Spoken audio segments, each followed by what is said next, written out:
O inferno de fogo realmente existe? O que a Bíblia fala sobre isso? Nesse vídeo eu vou mostrar para você quais são os textos bíblicos que mencionam a palavra inferno mais utilizados ao explicar essa crença, o que significa a palavra inferno, o que a Bíblia realmente diz sobre a morte, de onde surgiu a crença sobre o inferno de fogo e então, no final do vídeo, vamos chegar à resposta juntos. O inferno de fogo existe ou não existe? Se você não me conhece, meu nome é Ross, eu sou entusiasta da leitura e do estudo da Bíblia e gosto de compartilhar conhecimento, então já se inscreve aqui no canal, deixa o seu like, compartilha, tem vídeos novos todas as quartas e sábados e independente de religião, o nosso objetivo é ver o que a Bíblia realmente diz e ajudar a solucionar ou mesmo desvendar o que para alguns é um mistério, mas que na verdade a Bíblia diz a resposta ou a palavra de Deus deixa claro para a gente se tem ou não tem, se é ou não é, se existe ou não existe, como no caso agora, o inferno de fogo realmente existe? Então vamos lá, vem comigo. Quais são os textos da Bíblia que mencionam a palavra inferno e que são mais utilizados para defender essa crença ou para explicar essa crença?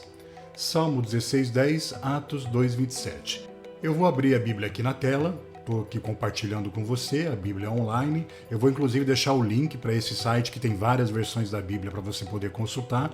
É o site que eu achei mais interessante, mais simples para poder comparar versões antigas da Bíblia com versões mais modernas, porque às vezes na tradução, como que se costumava falar da época, tem alguma palavra que talvez é difícil a gente entender hoje, então é interessante a gente poder comparar isso com uma Bíblia traduzida mais moderna. Vamos ler o primeiro aqui então juntos, ó, Salmo 16:10. Eu estou pegando aqui primeiro uma versão não tão atualizada da João Ferreira de Almeida, tá bom? Para a gente até ver como que era escrito antigamente e comparar com versões mais modernas. Então o versículo 10 diz, olha, pois não deixarás a minha alma no inferno, nem permitirás que o teu santo veja a corrupção. Então aqui apareceu claramente, não deixarás a minha alma no inferno. Vamos ver esse mesmo texto numa versão mais moderna. Vamos pegar aqui essa nova tradução na linguagem de hoje, tá? Mesmo Salmos, capítulo 16, versículo 10. Porque tu, ó Deus, me proteges do poder da morte. Eu tenho te servido fielmente, por isso não deixarás que eu desça ao mundo dos mortos. Então, a mesma palavra que no hebraico foi traduzido para inferno na versão mais antiga ali da João Ferreira de Almeida, aqui nós estamos vendo traduzido como mundo dos mortos na Bíblia da linguagem de hoje. E o outro texto, qual que era o outro texto mesmo? Atos 2:27. Pois tu, Senhor, não me abandonarás no mundo dos mortos. Olha aí, de novo a palavra inferno, né? Que também é traduzida por inferno, sendo traduzida por mundo dos mortos. Eu tenho te servido fielmente, por isso não deixarás que eu apodreça na sepultura. Vamos ver agora na versão mais antiga ali, a João Ferreira de Almeida. Vamos fazer uma comparação. João Ferreira de Almeida, corrigida e revisada. Essa aqui é a mais antiga. Pois não deixarás a minha alma no inferno, nem permitirás que o teu santo veja a corrupção. Então nós já vimos aqui dois textos, Salmo 16:10 e Atos 2:27, que fala que usa a palavra inferno. Mas o que significa a palavra inferno? A palavra inferno, ela é traduzida também por Hades ou Seol. Em diversas versões mais antigas da Bíblia, encontramos a palavra inferno como tradução para os termos Seol em hebraico e Hades em grego.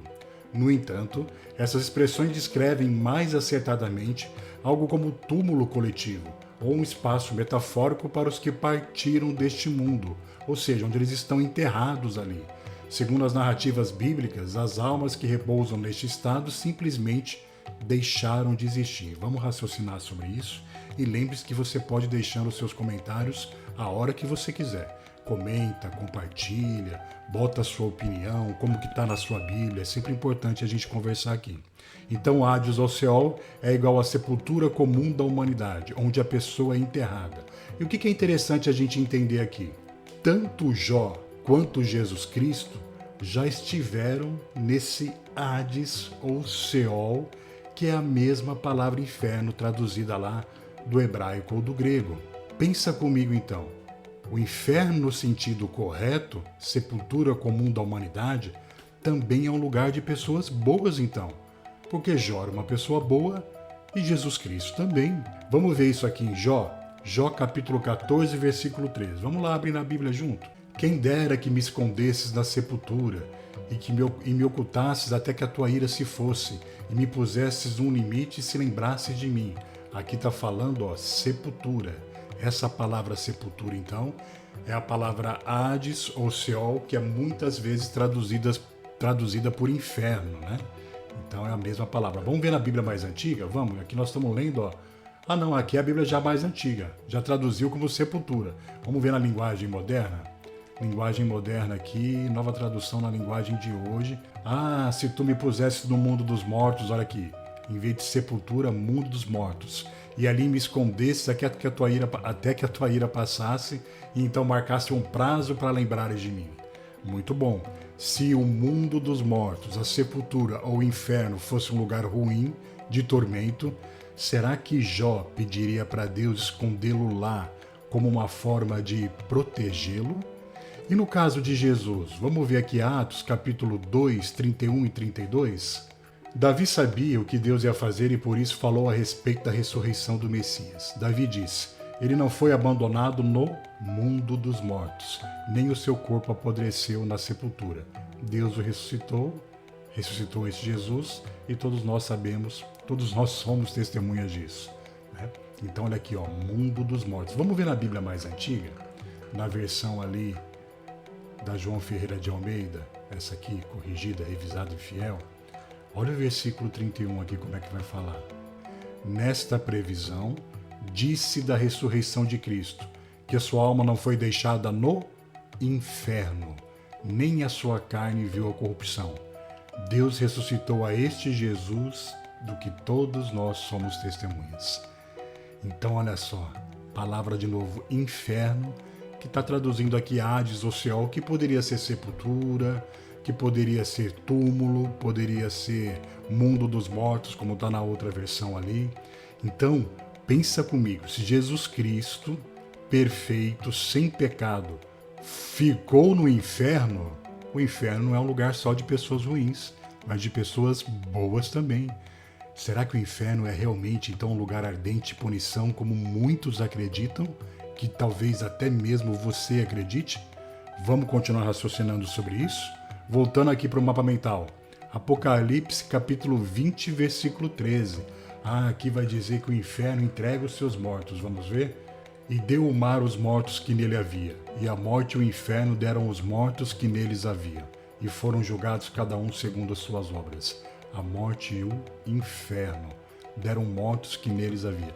Se o inferno já fosse um lugar onde a pessoa foi julgada como pecadora e não merecedora, por exemplo, de viver no céu, então ela foi para o inferno, por que o inferno ia entregar de novo esses mortos para serem julgados cada um segundo suas obras? Então pensa comigo, traduzindo isso para lugar dos mortos ou sepultura, fica muito melhor. Vamos ver aqui na versão, na linguagem de hoje. Aí o mar entregou os mortos que estavam nele. A morte e o mundo dos mortos também entregaram os que eles tinham em seu poder. E todos foram julgados de acordo com o que cada um tinha feito. Então aqui nós vimos que a palavra Hades, Seol, que muitas vezes é traduzida por inferno, pode também ser traduzida por sepultura ou mundo dos mortos, o lugar onde as pessoas são enterradas, e pessoas boas, como o próprio Jesus Cristo foi e o próprio Jó foi. Então, de onde surgiu a crença sobre um inferno de fogo? A concepção de um inferno em chamas remonta às crenças dos antigos egípcios. Nesse livro aqui, que eu não sei pronunciar o nome, eu acho que é Amduat, não sei, me corrija até se eu estiver errado, bota aí nos comentários, Ross, você errou, não é assim que fala. Tem um compêndio, que na verdade esse livro ele é um compêndio de escritos funerários datados, segundo especialistas, lá do século XVI a.C., estão descritos os destinos terríveis dos condenados. Então, nesse livro egípcio, descrevia os destinos terríveis dos condenados, e segundo essa obra, eles eram arremessados de cabeça em fossas ardentes, e não encontrarão escape das chamas. Você pode encontrar esse livro pesquisando sobre o céu e inferno egípcios. Além disso, avançando ali no segundo século depois de Cristo, houve uma sinergia entre a filosofia grega e o pensamento cristão. Cristãos versados nas correntes filosóficas helênicas procuraram utilizar esses sistemas de pensamento para articular sua fé. Dentre as diversas escolas filosóficas, o platonismo, aqueles ensinamentos de Platão, encontrou uma ressonância particular. Segundo a própria Enciclopédia Britânica, a doutrina platônica abrangia, entre outros conceitos, a ideia de que a alma poderia sofrer tormentos em chamas após a morte. Platão, mais do que qualquer outro filósofo clássico grego, deixou uma marca profunda na concepção tradicional do inferno, conforme explorado na obra História dos Infernos. Quando falou obra aqui, eu até lembrei, eu acabei não colocando nesse mapa mental, mas tem também aquela obra de Dante, né? O Inferno de Dante. Pesquise depois sobre o Inferno de Dante, você vai ver que aquela peça fala sobre pessoas sendo torturadas no inferno ou indo para o inferno, e isso também influenciou muito o pensamento de formadores de opinião naquela época, tá bom? Tem também aqui a explicação, que a gente pode relembrar, isso aqui é história, que durante a Era Sombria da Inquisição Espanhola, a crença em inferno de fogo, ela foi manipulada. Ela foi manipulada como justificativa para perpetrar atos de crueldade. Indivíduos acusados de heresia por desafiarem os ensinos da igreja eram frequentemente executados pela chama da fogueira. Os executores, sob o manto da religiosidade, afirmavam que o suplício pelo fogo era um prelúdio do tormento eterno que os hereges enfrentariam no inferno, esperando que tal castigo os levasse ao arrependimento antes do último suspiro. Você pode encontrar essa explicação lá nesse livro, A Inquisição Espanhola, de Jean Plaidy. Acredito que é assim que fala o nome dele.